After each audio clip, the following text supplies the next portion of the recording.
Praise the Lord. जय मसीह की। परमेश्वर का धन्यवाद करता हूँ जिस परमेश्वर ने एक नया दिन दिया है और उनके वचनों के द्वारा आज बातें करने का अवसर दिया है। भाई और बहनों और मित्रों, हम धर्म के बीज के बारे में बात कर रहे हैं और धर्म के बीज हमेशा धर्म के फल देते हैं और जो फल धर्म के होते हैं वह हमें अनंत जीवन तक पहुंचाते हैं और जो फल पाप के होते हैं वह हमें मृत्यु तक पहुंचाते हैं। अब हम पवित्र शास्त्र में पढ़ेंगे रोमियो की किताब 6 में 22 और 23, रोमन 6, 22 और 23। क्योंकि उनका अंत तो मृत्यु है, परंतु अब पाप से स्वतंत्र होकर और परमेश्वर के दास बनकर तुमको फल मिला, जिससे पवित्रता प्राप्त होती और उसका अंत अनंत जीवन है। क्योंकि पाप की मजदूरी तो मृत्यु है, परंतु परमेश्वर का वरदान हमारे प्रभु मसीह यीशु में अनंत जीवन है। Praise the Lord. यहाँ पर लिखा है भाई और बहनों मित्रों कि परमेश्वर वह हमें स्वतंत्र करना चाहते हैं। किससे? आपसे।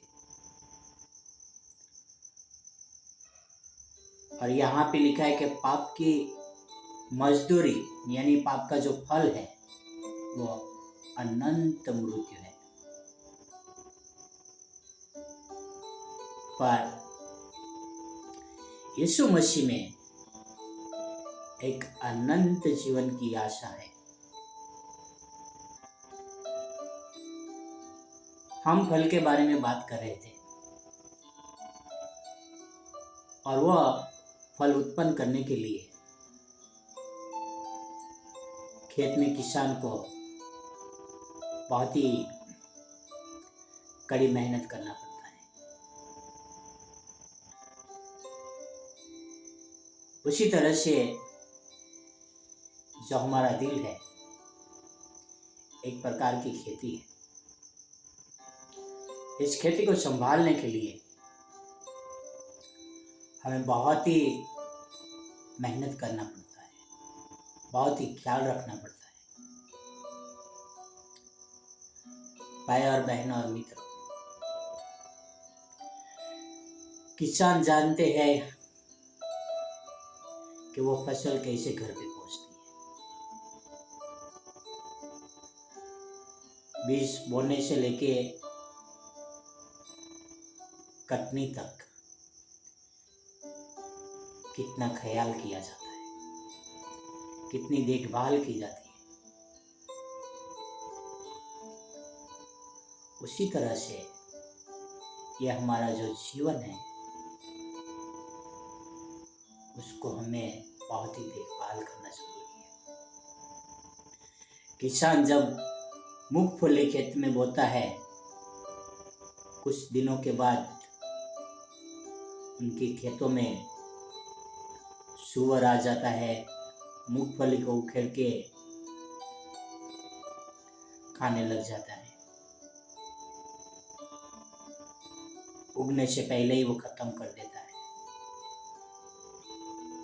जब उग जाती है, बड़ी होती है, जब मूंगफली देने लग जाते हैं, तभी भी वो सूअर जाता है और वो मूंगफली खाने लगता है।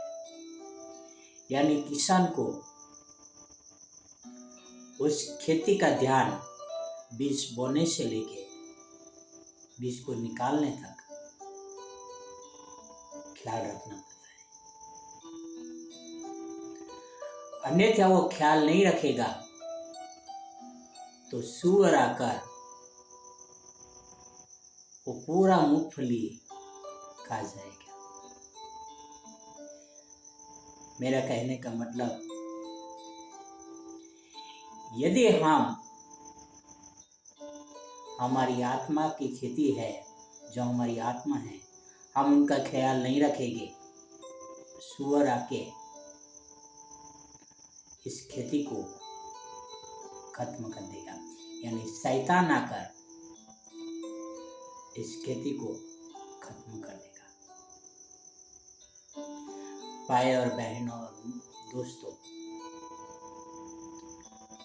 यदि किसान आलसपन करता तो उसकी खेती चली जाती, पर वह आलसपन नहीं करता है और खेती की ओर ध्यान देता है तो वो फल पाता है।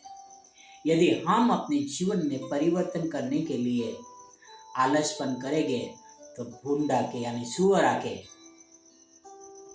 शैतान आके हम पर हमला करेगा और हम मृत्यु के वंश हो जाएंगे, यानी अनंत मृत्यु के वंश।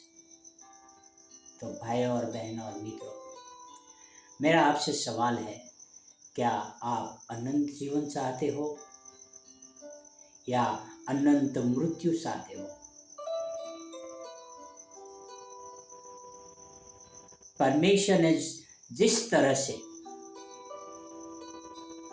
दो फल रखे थे, एक अनंत जीवन का रखा था और एक मृत्यु का था, पर मनुष्य ने मृत्यु पसंद किया।